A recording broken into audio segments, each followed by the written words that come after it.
নমস্কার, রাধে রাধে, শুভ সকাল। সবাই কেমন আছেন? আশা রাখছি সবাই ভালো আছেন, আর আমিও মোটামুটি ভালো আছি।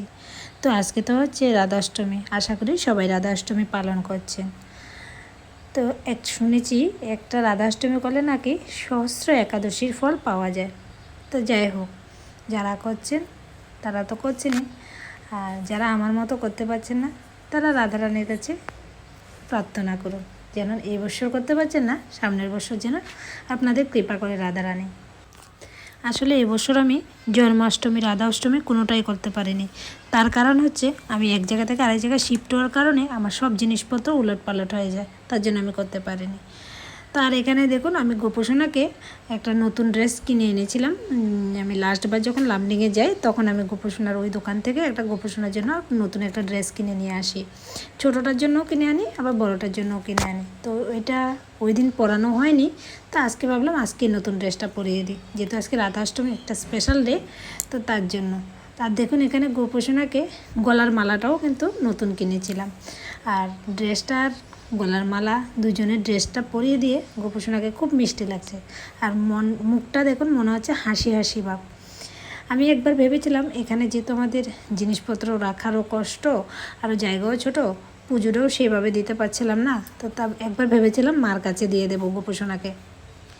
কিন্তু বিশ্বাস করুন, আমার একদমই মন থেকে শান্তি লাগছিল না। যে ভেবেছি একবার মাকে দিয়ে দেবো, আবার যখন আমি বড় কোয়ার্টারে যাব বা বড় জায়গায় যাব তখন নিয়ে আসবো, কিন্তু আমার একটুকুও ভালো লাগছিল না, তার জন্য আবার দিলাম না। যেভাবে আমার সন্তানেরা আছে এভাবে আমি আমার গোপোষণাকেও রাখবো, এটাই ভেবে রেখে দিয়েছি। তো আপনারা দেখেছেনই, আগে একবার আমি খাটের সঙ্গে রেখেছিলাম, তা আজকে আবার অনেক কিছু চিন্তা করে এখানে নিয়ে আসি।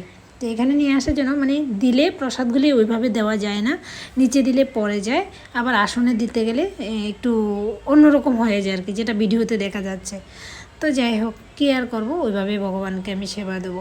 আমি ভেবেছি আমার 2 বাচ্চাকে যদি আমি রাখতে পারি, আমার গোপোষণাও আমার একটা বাচ্চা, আমি ওকেও রাখতে পারবো। আজকের দিনে যদি আমি কোয়ার্টারে থাকতাম লামডিংয়ে, তাহলে আমি অনেক কিছু করার চেষ্টা করতাম, হয়তো বা লুচি, সুজি, একটু সবজি।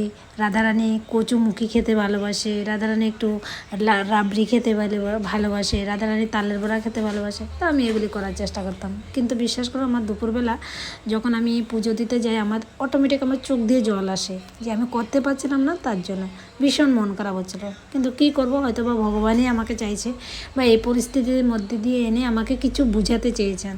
যাই হোক, তারপর আমি ভগবানের চরণ ছাড়বো না, ভগবানের সেবা তো অবশ্যই করব।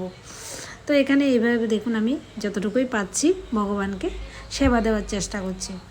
দেখা যাক পরে কী করা যায়। ওর বাবাকে বলছি একটা বড় রুম দেখার জন্য বা কোয়ার্টার দেখার জন্য, তখন যদি যাই ওর ভালোভাবে ওকে দেব। আর ওকে আমি সামনে দেখলে বা ওকে আমি পুজো দিতে পারলে আমি তাতেই অনেকটা শান্তি।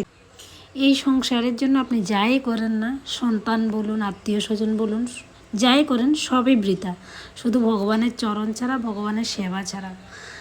তো যাই হোক বন্ধুরা, আমি ভিডিওটা আজকে এখানেই শেষ করব। আবার আসবো একটা নতুন ভিডিও নিয়ে। ততক্ষণ আপনারা ভালো থাকবেন, সুস্থ থাকবেন, আর নিজের খেয়াল রাখবেন।